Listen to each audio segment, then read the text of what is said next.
This is our organizational meeting of the House Natural Resource and Environment Committee today. But the full committee is going to adjourn, but we're going to immediately convene our ad hoc study committee for the purpose of a basic 101 course from trash can to landfill or from dumpster to landfill as to what goes on with that process. So we're asking if you don't have any conflicts to stay for that course as well. So we have a new vice chair of our committee, and I asked him to please open us with a prayer. Thank you, Madam Chair.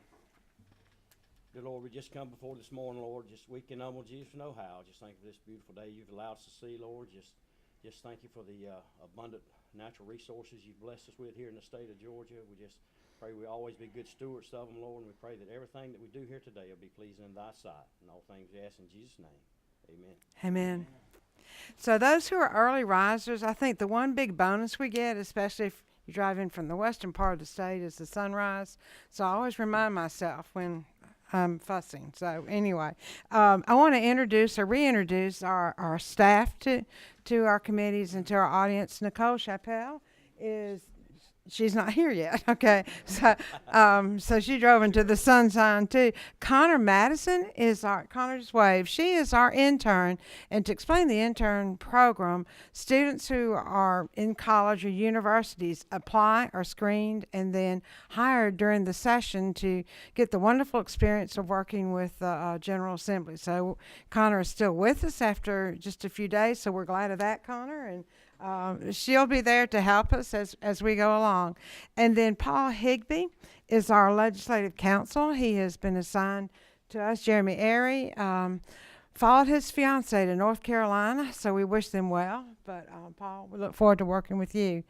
And then what I think we'll do now, because we've had some changes to our committee, so we will start going down the line introducing ourselves. But for the full committee, I'm the chair. John Corbett is our vice chair, and Dan Gazaway is our secretary.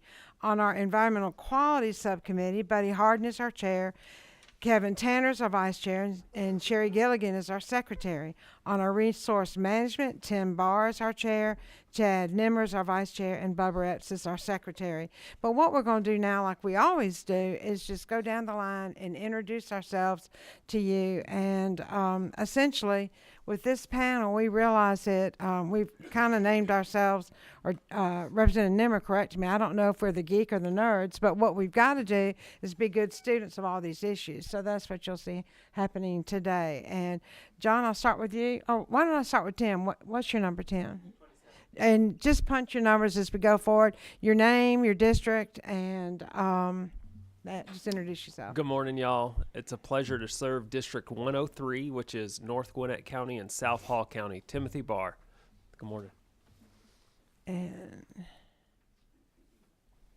And good morning. I'm Sherry Gilligan. I represent the 24th District, which is the city of Cumming and portions of Forsyth County, the west part.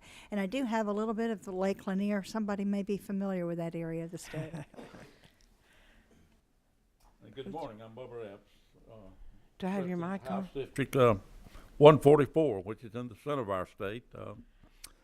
All of Twiggs, Wilkes, Bleckley counties, and in parts of Bibb, Jones, Houston, and Lawrence. All right, I'm Brooks Cohen, District 97, which is Gwinnett County, Duluth, Swanee, Sugar Hill, and 12 voters in Beaufort, and they all vote. And they vote a lot. I get about 46. But I've been on this committee 26 years, and I love it. It's a great committee. It's my favorite, other than education.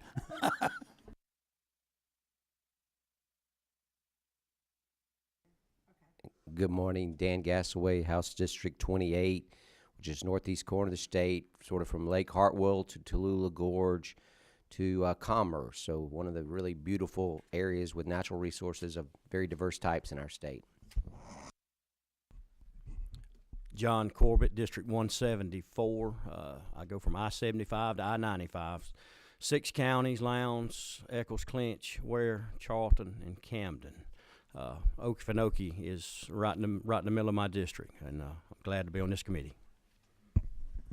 Thank you. And then I wanted to give David Hartman, our policy analyst and whatever else we're calling him this year, a chance to introduce himself to you because we rely on him for the administration and all of our meetings and contacts for our committee members. David? And he helps him with the buttons up here. So, My name is David Hartman. I work at the House Budget and Research Office. This will be my second session working with this committee, and if there's anything I can help you out with, just let me know. Thank you. Thank you. I'm Buddy Harden. I represent District 148, which is Crisp County, Wilcox County, Pulaski County, and Houston County, all the way up to the big city of Kathleen. Tom McCall, represent District 33, Madison, Abbott, Lincoln, Wilkes, Columbia, the northern part of Savannah River, and between Brooks and me, he and I make up 50 years on this committee. I'm not going to say it shows.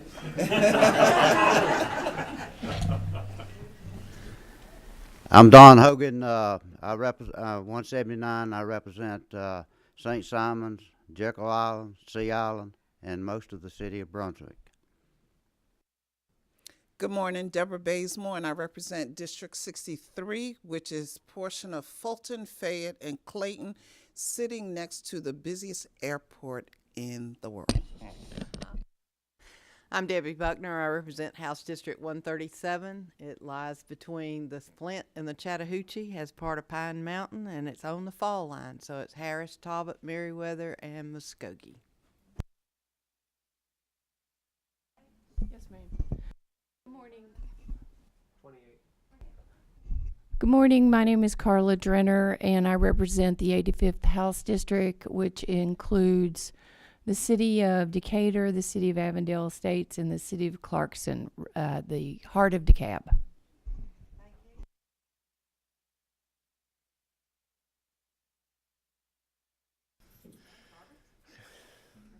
What? Just tell where you're from. Oh, I'm sorry. And the beach property. Oh, Chairman, I determined not to take elevators, so I came up the stairs. Representing Robert Dickey from Buzella, Georgia, in middle Georgia, a peach grower, timber grower, and glad to be here. Thank you. I am so sorry to do that to you. I walk the stairs too, so we don't get much exercise up here, so we find it where we can. But what I'm going to do now, by way of explaining, this is our organizational meeting, and our committee has been introduced to you as well as the staff. And I want to say a couple of just regular things to watch out for with the full committee is, number one, our subcommittees are going to start meeting very soon. So we will post and send out notices on that. By posting, you can look out in front of our office on 228 at the Capitol.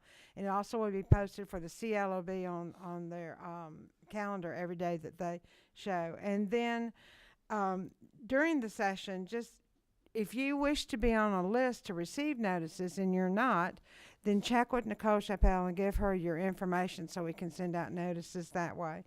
And we get invitations at times for different breakfasts. I know that we're going to have both of the Georgia Outdoor Stewardship pieces of legislation in our committee. I've been told it has not happened yet, but they will be, the advocates for that issue will be at the Capitol on Monday, and so just check with me if you need any information there. And now I'm going to adjourn our committee, and I'm going to call the members together now of the ad hoc committee, and then we will start with our presentation. So thank you. And I think first up is Gerald Pouncey. Is he here? Okay. Okay, we're going. He's finding out. He was with a law firm of Morris, Manning, and Martin, and he's probably finding out what it's like to try and find parking at the Capitol. So, what our ad hoc committee decided was important to know. The first two issues we took up was to make sure that the general public and our legislators were aware of the different actions going on with everything to do with the coal ash process that's taking place now.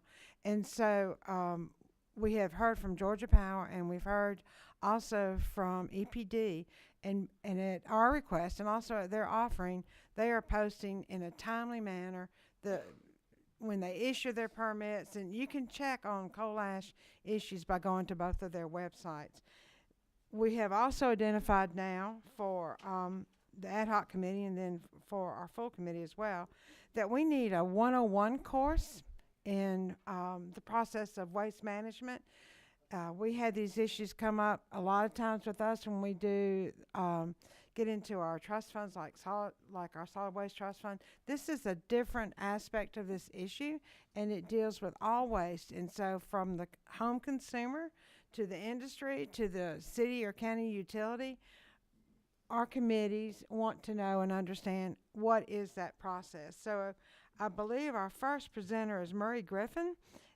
He's going to try and show us the basic 101. And if you will come up to our podium, or you're welcome to sit, sir, whichever area you're most comfortable with. I'm gonna do that.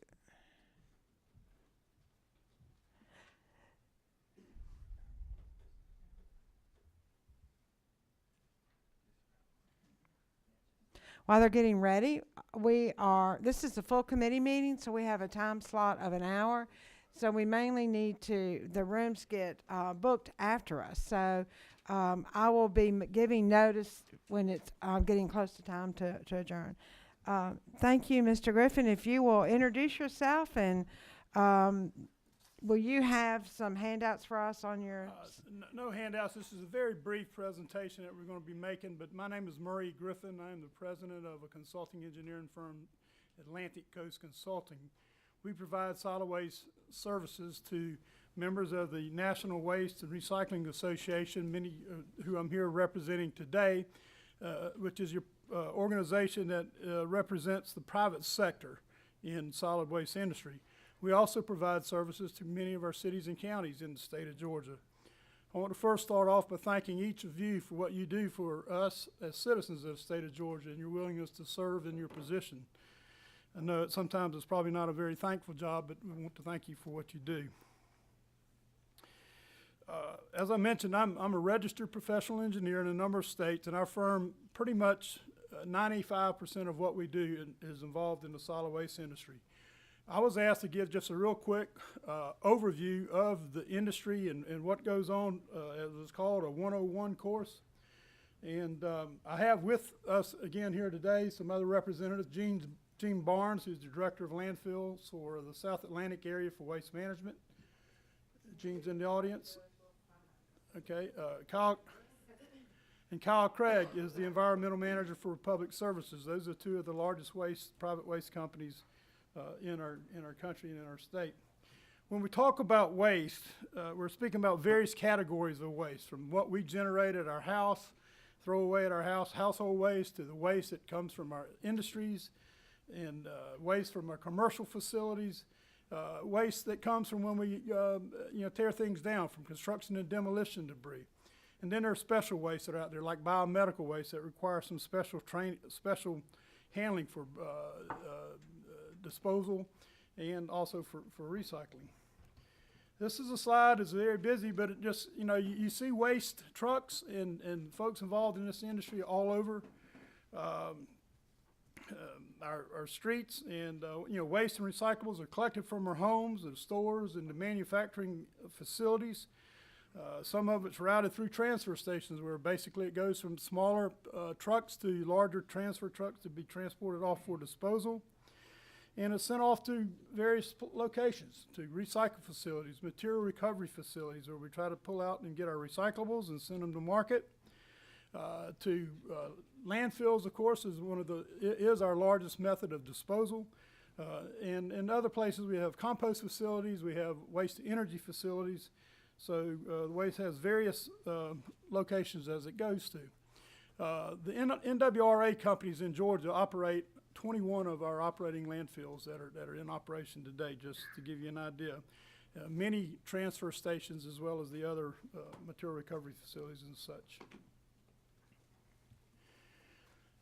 The life cycle of landfill, which we're talking about, goes from you know, from beginning to end, when you start looking for a site and then getting a permitted site, this thing can take anywhere from 5 to 10 years to get sited and permitted, depending upon the complexity of issues you run into in the permitting of it itself.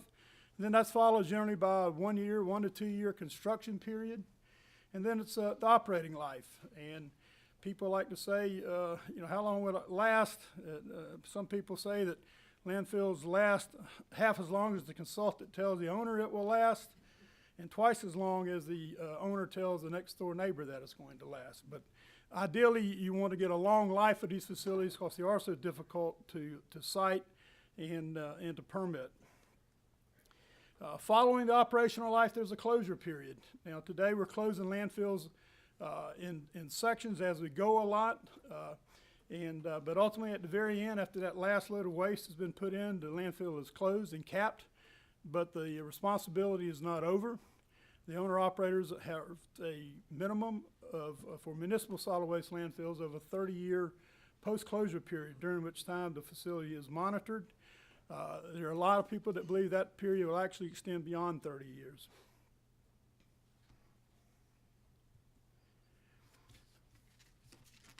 Our industry is very heavily regulated, okay? Industry is regulated by the federal, state, and local regulations that impact our work. Dating back to the early 1970s, when Congress passed the Resource Conservation and Recovery Act and Subtitle C to address hazardous waste landfills, Georgia came along and your legislature, you passed our Solid Waste Management Act, and we started permitting landfills in the early 1970s. That evolved into the late 1980s when Congress and EPA passed the Subtitle D regulations that municipal solid waste landfills fall under.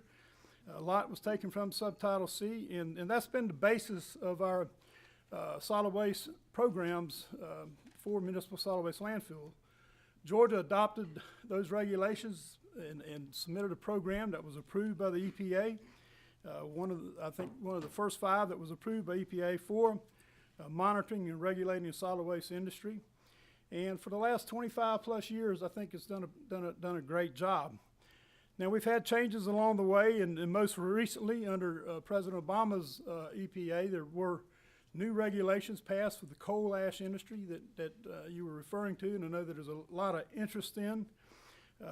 Those regulations really mirror a lot of what was in Subtitle D, in that it has siting criteria, design criteria, operating criteria, requirements for closure, requirements for monitoring, and many of the same type of requirements that had previously been on municipal solid waste landfills are now on facilities that have, or coal ash facilities. Again, just if you look at this anatomy, I know it's very busy, but you know, you have several views of the landfill that shows a composite line disposal facility. By composite line, that means that the landfill cell itself and the bottom of it is a composite liner of clay. Typically it's 2 feet with a certain permeability, overlain by an HDPE, 60 mil HDPE typically. And that composite, we don't count on just one of those liners, but both to protect our groundwater. Landfills are typically will have a required separation from that liner system to the seasonal high water table, the aquifer if you would. The entire cell itself is surrounded by an environmental monitoring network to monitor the groundwater before it leaves the property, to monitor to make sure there's no explosive gases, methane, that are leaving the property. The landfill will be required to monitor those facilities, and if there is a problem with the facilities, they go through what's called an assessment of corrective measures, and then ultimately, if necessary, a corrective action plan to correct any problems that occur there. Landfills are required to demonstrate financial assurance to be able to ensure that at the end of the life of the landfill that they're properly able to have funds to close it and to maintain the post-closure care. We're using gas from these MSW landfills today. There's a number of systems in the state where we're actually taking the gas out of the landfills itself and either sending it to an industry We're using it to run generators to generate power. Excess gas is flared off, and that's depicted here and there in the picture. The leachate from the landfills in the state of Georgia, most of your leachate is taken to off-site to a treatment facility. There are some sites that have on-site pretreatment, and there are some now that are going to on-site treatment. Recently, we've got an evaporator system that was installed in the state to take care of the leachate on-site. Just a closer up view of how a landfill is built, showing the layers. Each layer or lift is covered with cover material, soil material, on a daily or intermediate basis. This industry faces several challenges. It's tough enough to meet the regulations and operate the good facilities, be good neighbors, but they're faced with challenges of trying to meet what's happening in the industry. It's a challenge whenever we, as the industry, they face new landfill surcharges and/or changes in host fees and such, because they have contracts with cities and counties and others, and any changes in that impacts those contracts as well. One of the big issues in the industry today is recycling contamination. It impacts the cost of processing the recyclables and ultimately the price that the companies can get for the recyclable materials, and in some cases the ability to actually move the materials. Big issue now with China and some of their new requirements on recyclables coming into China that is going to severely impact the recyclable industry. And then lastly, I heard an economist say, if you're looking at your recycle program and you're counting on getting money from the product, you're in trouble because the values are so unpredictable, and the variability of the prices for the recycled materials make it almost impossible to predict. And companies have to assume essentially that you're not going to get much value at all from recyclables, even though it is a necessary operation. Basically, that's a real quick 101 view of waste management, and I'll try to answer any questions that you might have from the engineering standpoint, and Gene and others can answer his questions in terms of operations if you have any. Thank you, sir. I think what we'll do is have our presentations first, and then time permitting, we will come back. But this is just the beginning of this process for our committee, so we'll have questions later for sure. Thank you, Mr. Griffin. And then I think we have next Kathleen Bowen with ACCG. This is our County Commission Association. And one of the things I've asked her to specifically address is the confusion that the general public and actually members of our committee have is, how are the fees figured? What are the subcharge fees? What are the negotiated fees? And how can how does it work? So if you need to pull somebody in. I'm pointing to Jeff Cowan, so okay. I'll cover, and then he will be able to go into more details probably. Okay, all right. I've told him I'd put him usually we look for a senator when that happens, but okay, go ahead. Okay, so being passed out right now to you, or you might have it already, is a map. And on that map shows you the 35 active public municipal solid waste landfills. So they're operating in 34 counties right now. And on the back of the page, it shows you where those locations are. So there's 34 active municipal solid waste landfills in Georgia right now. In addition to those MSWs, there are construction and demolition landfills that are owned by a public entity as well, and there's 25 of those. There's 13 privately owned MSW landfills in Georgia. And Murray mentioned this earlier, but for those localities that have a private landfill in their community, they get a tipping fee, and that's the hosting fee.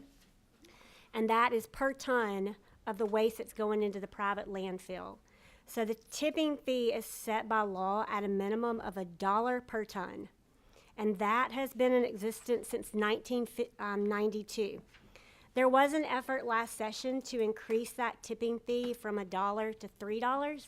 That currently is tacked on to House Bill 205, Chairman Meadows' fracking bill, and it's currently still in conference committee because they never had an agreement last session.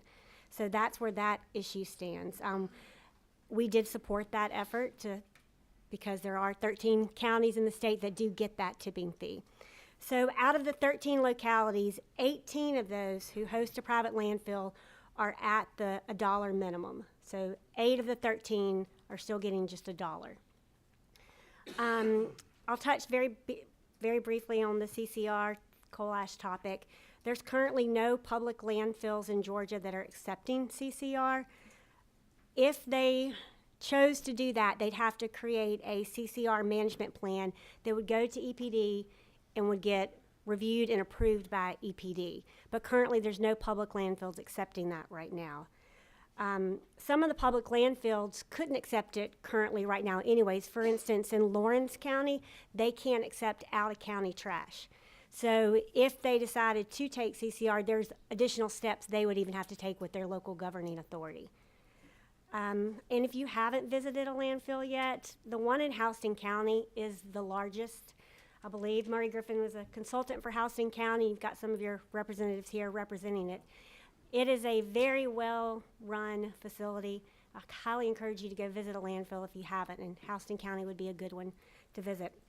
I will say the most recent county that's had to go through negotiations with a private landfill is Forsyth County, and I believe that if Mr. Pouncey is here, I don't know if he's here. I think He'll be. Okay, I we think he was checked. He's involved in on his that. way. Okay, I think he was involved in that. But the county did have a lot of input from their citizens on that landfill. They were most recently able to negotiate an increase in their host fee to $1.50, and then in 2028 it goes up to $2. They also have, I believe they have like live stream monitoring of the scales coming in and out, so the county was able to negotiate some additional things to monitor that landfill. They also can do audits of the private landfill, and I believe there's some additional things they got as well, like 10 cents per cubic yard for the additional expansion that they're putting in. So counties do have some negotiating, but usually it takes some public outcry and some other things, or a request for an expansion for the county to be able to come in and negotiate some more things. So I will end with that. Oh, also, Forsyth County is trying to ban, they currently have an ordinance out there, they're trying to ban toxic contaminants, and that's to go against letting CCRs come into their county. So they have had one hearing, I believe, and I think they still have to have one more hearing on that. That is, I think by the end of February they might be able to have that in place, and apparently, I'm not going to speak for the private landfill there, but I don't believe they're contesting that now at this point. So I'll Thank pause you. there. So our ad hoc committee members present today are Buddy Harden, Dan Gasway, and John, being ex officio, is also a member. So do any of you have questions? If you do, just punch your button for me, if you will. I don't see any. We're in our learning phase Right. process, so we'll be generating a lot of questions. And this ad hoc committee is going to be an ongoing study that is going to be available. All right, number 26. In the beginning, number 26. Oh, okay. It's only All for right. ad hoc. All right. So let me check my time, and I'm not limiting us. It's 8:30. Okay. To our committee members, I think we have time because we're buying time because we're waiting for Gerald to get here. Right. So Okay. you're in luck. So 26 and 15. Okay. Brief question and more. I know we're going to need. I have so many questions. We can so. bring back whatever information later. Okay. All right. Go ahead. Number 26. Say your name and your district again, please. Thank you, Chairman Smith. Yes, it's Sherry Gilligan, House District 24, so Forsyth County, or at least portions of Forsyth County. But my question was really, in both presentations, there was a mention of a fee. One was mentioned as a hosting fee, and the other was a tipping fee. Are those interchangeable terms for the same thing? Yes. And may I ask one follow-up Yes. question? So the $1 minimum, obviously a municipality or a county could indeed charge more for that tipping fee should they desire without a legislative requirement to raise it? Is that Correct. You could go into a you can negotiate that fee. The $1 is the minimum that the host fee has to be. So yes, you can negotiate a higher rate, but The highest one, I believe, is 250. I mean, nobody, would you go above the minimum if you had to? Right. No. Right. So, Well, thank you very much. Yes. I Thank appreciate you. it. 23. Dan Gasaway, House District 28. I'm asking an anecdotal question since you represent the counties. Do you get the sense that the publicly owned landfills are steering away from CCR because of the hoops that you have to jump through? Would that be your feel across the state? well, a publicly owned landfill would be open to, I would think, a lot more public eye if they were to accept that. They would discuss it in a public meeting. They have to submit a plan to EPD. So, I mean, publicly run one, I think, would have more scrutiny than a private one. But as you deal with these counties, do you have any feel? I guess I'm wondering. Madam Are they going to Chair, create ordinances trying to ban it? Or No, well, just I guess I'm asking for an anecdotal, your feel for the counties. I have some counties that would not have a problem accepting it. I have some that their citizens would not want them to accept it. So we have them on both sides. Okay, thank you. Thank you. And number 15. Debbie Buckner, back to the fees. As you look at the fees across the state of Georgia, how do we measure up with our neighboring states on fees? Are we about the same, higher, lower? Do you know? I do not know that. Jeff Cal might. Yeah. You- And to our committee, so what we're doing today with the ad hoc committee is asking the ones with the boots on the ground how it works for them. And so a lot of our questions will, so get ready, because we will be directing them to find out. EPD to have those answers. So, and if you think of more questions, be sure and get those to us so we can pursue those avenues as well. Representative Bucker, did okay, all right. Yep, we'll get it. This one time we had a chart done, it was years ago, of the southern states, and we could see what the baseline fee was. What we can't chart a lot of times is how individual counties negotiate. And from the committee members who have talked to me, that is where the confusion begins for us and the general public. How is County A able to do this and County B can't? How can one county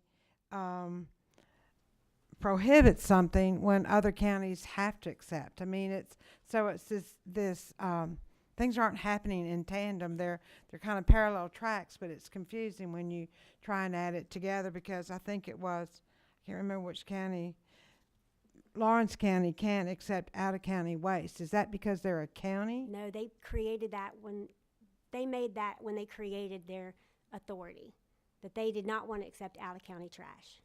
That's probably, I mean, sometimes that's how they get landfills created in their communities too, saying we're just going to provide this service for our county. We're not going to accept out-of-county waste.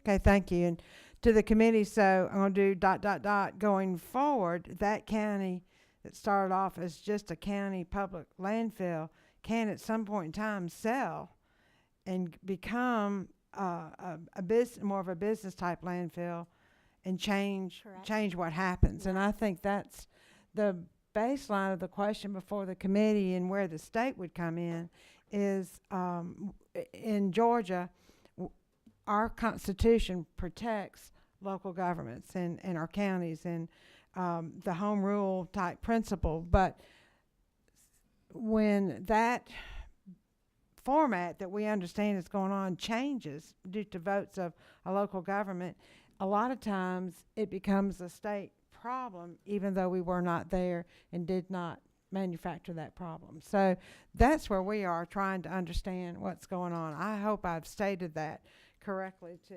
all of us, but we're open to questions. What we have to do as legislators is if we feel like there's legislation required, that's when we get somebody will do a bill, and we will get into that. So this is still Information 101, and thank you very much for your presentation. That does happen. Butts County, for instance, if you sell to a private landfill, then you give up your right as the county to have some say-so.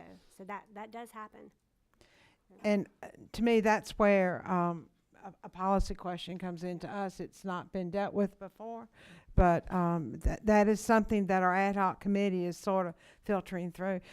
Did very well fielding for all of that, and thank you very much. And I saw that Mr. Pouncey is here, but I have to ask him if he walked the stairs, because I got Representative Dickey in trouble. He climbed 5 flights and couldn't talk. So are you ready, sir, just to give us a basic understanding 101?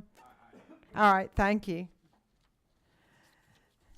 And you can either use the table or the podium. Okay, thank you.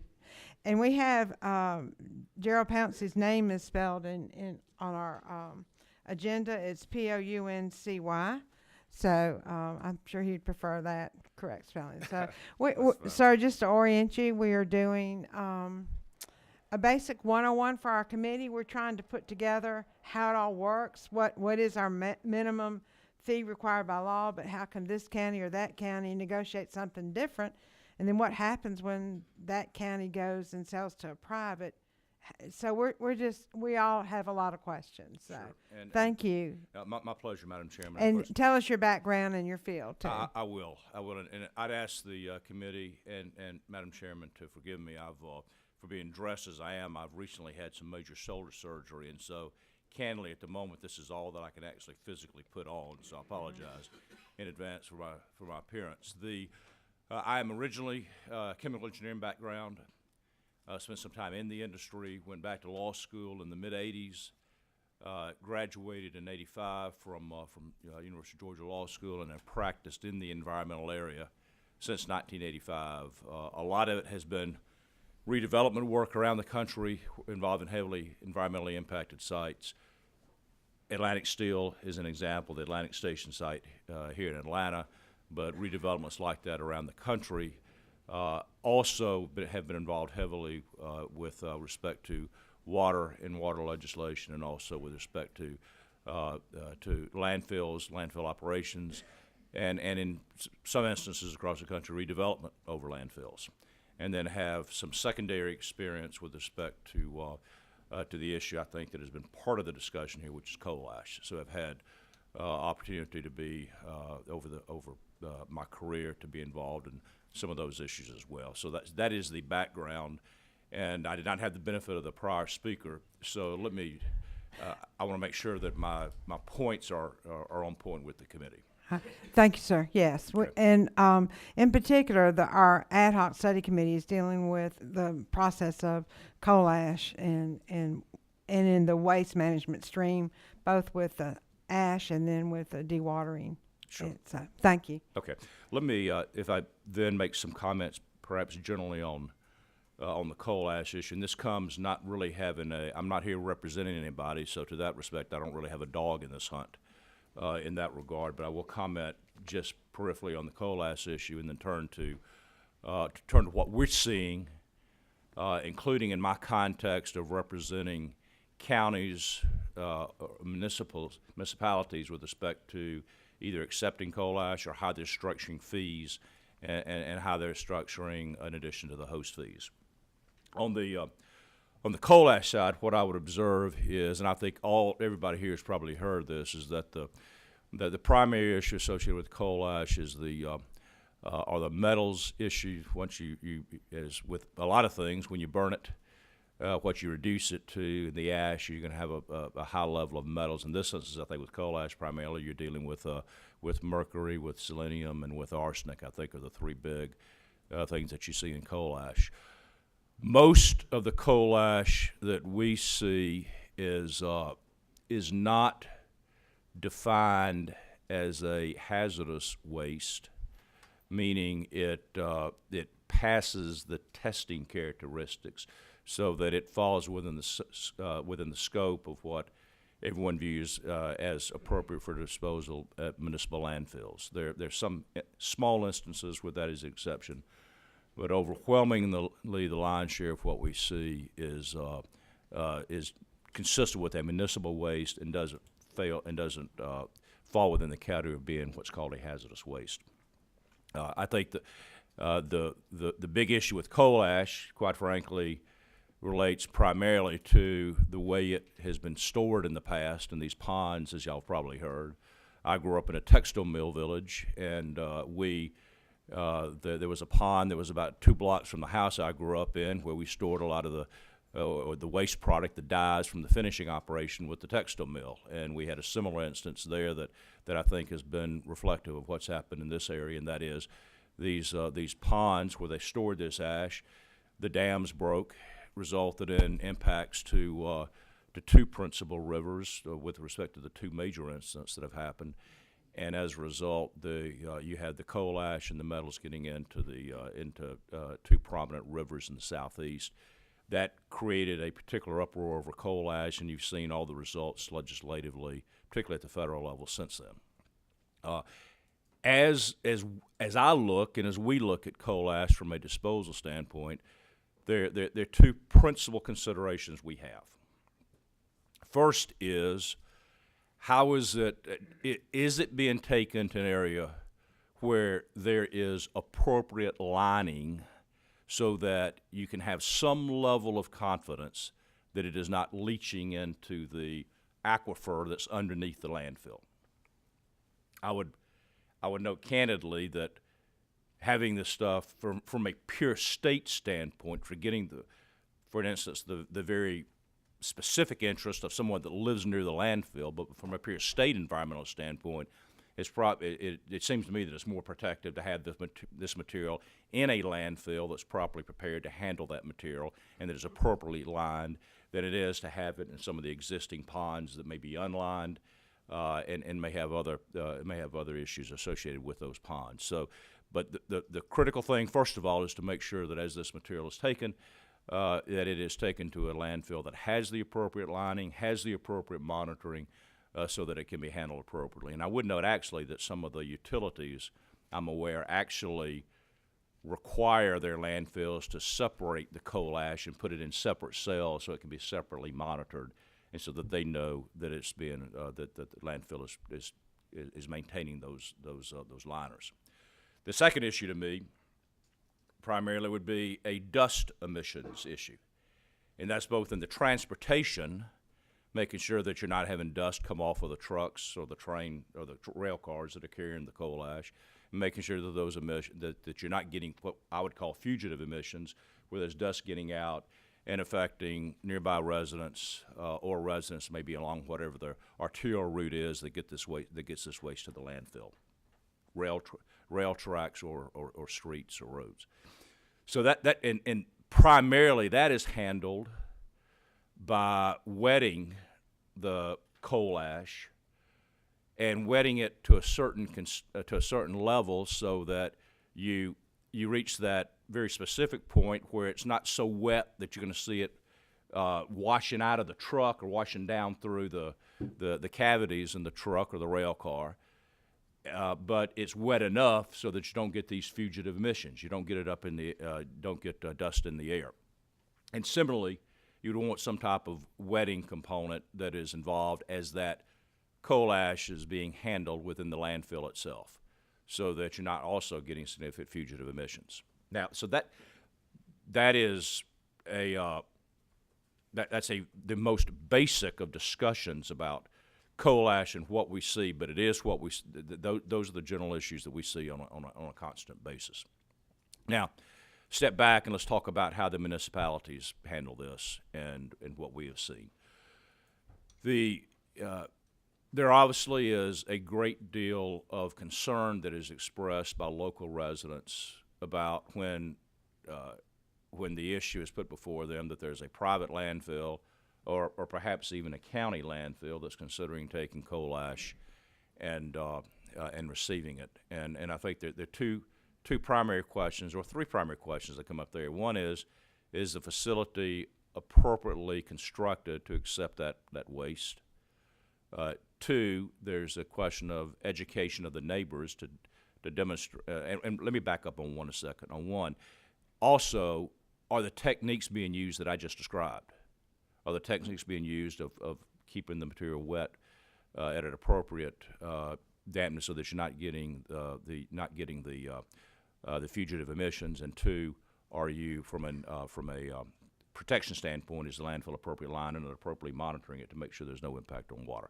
So that's the first issue that we deal with. Second is there's an education component with respect to the residents, candidly, that we deal with, and that is helping them understand that the material that is being taken to the landfill is in many ways just like any other of the waste material that is being taken. I could take you to most, if not all, municipal landfills, and what you're going to find is material that has comparable amounts of lead or arsenic, or you may find material that has comparable amounts of other types of substances, hazardous substances, and they're being handled in the same way. The landfills are required to be lined, and that's how they're managing any impacts to the aquifers.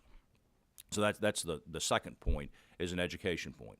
The third point that we deal with is, and it's not unique to coal ash, but it's just with respect to waste in general, is that accepting that waste, particularly where a lot of that waste is coming from outside the county, accepting that waste has a substantial impact upon the infrastructure within that county. It can have an impact in terms of roads. It may have an impact in terms of monitoring and inspections that the jurisdiction sets up to ensure the weight of the vehicles is appropriate. It can have an impact in terms of cost to the jurisdiction, in terms of other issues that may arise, such as monitoring to ensure that there's no fugitive emissions, that the material is appropriately managed so as to avoid fugitive emissions. And finally, it may have a cost or an impact in the sense of, depending on what type of material it is, you may need to build other attendant facilities, whether it's a fire station or whether it's some other type of facility. There may be a need for the jurisdiction to undertake those efforts. So what we have done in instances is, under what I call the host fee statute or legislation, which does acknowledge that the jurisdiction has the right to establish fees beyond those that are established by state law. The minimum in the statute, the legislation, I'm sure you all have seen it, is very specific that it sets forth a minimum charge, that it gives that jurisdiction the ability to charge some amount above that minimum and negotiate that with the respective landfills as a host fee. I was not present when the legislation was debated and passed, but I assumed that host fee was designed to address the very issues that I described a few minutes ago, and that is the attendant impact upon the infrastructure by accepting waste into the landfill. And as I mentioned, we've negotiated those in a number of instances where we've increased the host fees at a jurisdictional level to account for that. Now, there's one other side issue with respect to that, and that is, can the county just come out and unilaterally say to someone that already has a permitted facility that the county has permitted and they've permitted a certain capacity, well, can I just now decide to unilaterally raise your host fee that we've permitted and we've agreed, raise it from $1 to $3 or $4 or whatever the number may be? And there is there's a vested rights argument that I have seen raised in those instances, which says, and so that once it's permitted in a certain capacity with a certain host fee agreed upon, that's the host fee that applies to that volume of that landfill. And so where we see the host fee generally negotiated is in the context of original permitting of the landfill, or in the context of any permit to expand the capacity of the landfill. If the landfill was permitted for 10,000 cubic yards of material and we're now increasing it, we're doubling that capacity, and therefore there's a permit modification. We've seen it occur there. So once again, that's a basic discussion of what we've seen. I know that has probably raised questions that some of the representatives may have, and so I'll step back and accept questions. Thank you. So this room might be booked for 9 o'clock, so we've got just a little bit of time left, but one of the issues, there has to be some good examples of how there is a negotiated relationship between a landfill, the neighbors, and the transportation and such as that. So as a nation, as we're becoming more technologically efficient with handling our waste stream, it might be helpful to the committees to see an ideal model at some point in time. That might be directed more to EPD with that type of question. But I tell everybody, we all create this problem in a way because we all use the system. And in specific now we're dealing with coal ash. But I've seen new landfills sited and built. And I've also noticed that right nearby is an industry development park where they have targeted that. So there are models out there that are different than what the models are that we used to see. Is there, how do you, just real quickly, where are we transitioning as a nation in how we handle our waste stream? Is it? I would note a couple of models. The obvious one is from the recycling component in terms of trying to manage the volume of the waste stream from a recycling component, and we see that at various levels of incentives or fines that through one way or another, through push or shove or pull, incentivize the recycling effort.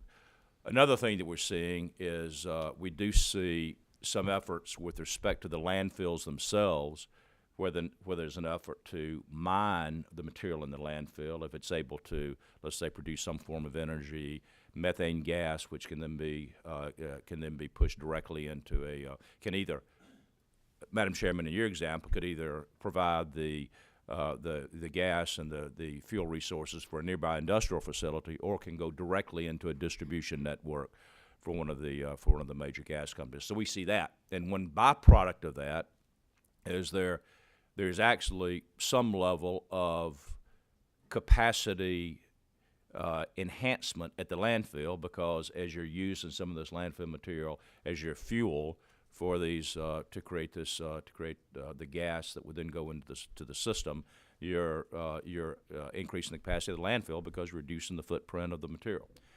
So that's another observation. The siting of the landfills is a significant issue. The siting of the landfills is particularly a significant issue when in the real world that facility is probably taking 20% of its waste from the county in which the landfill is sited, and is probably taking 80% of its waste from a county where, from other counties in the state, or maybe from other states. We have, in those instances, and we have some agreements which I believe are public record that we could share with the committee, where there's a negotiation that takes place between the jurisdiction, the private landfill operator, and simultaneously between the jurisdiction and its citizens, to come up with a host of parameters that relate to the proper and most non-intrusive operations of the landfill that can be accomplished. And that may be a host of things. It may be additional buffers that are created. It may be operating hours of when it operates, although you want to be careful that you don't create operating hours that affect school traffic in those areas. But it may be limited operating hours. It may be limited times where certain kind of operations can be conducted on the landfill, so that you don't create noise to that is a problem for neighbors. So that we have negotiated those kinds of agreements, and for those that are a public record, I could make some of those available to Madam Chairman for distribution to the committee. Thank you, sir, and thank all of our presenters today for this information. And I'm looking at EPD, so we're going to get with y'all and figure out what we need to do next by way of getting some information to our committee. So again, this is going to be an ongoing meeting, but thank you very much. You've been very helpful in giving us that insight. So thank you, sir. I have a couple of questions, but we have to be out of this room by 9, so we've run out of time. So write down if you haven't had a chance to ask something. So we're going to use these as guidelines for where we go next with our debate and discussion. And you're going to see a lot of legislators, including me, running out of here because we've got another meeting going on. But thank you, and appreciate y'all's attendance.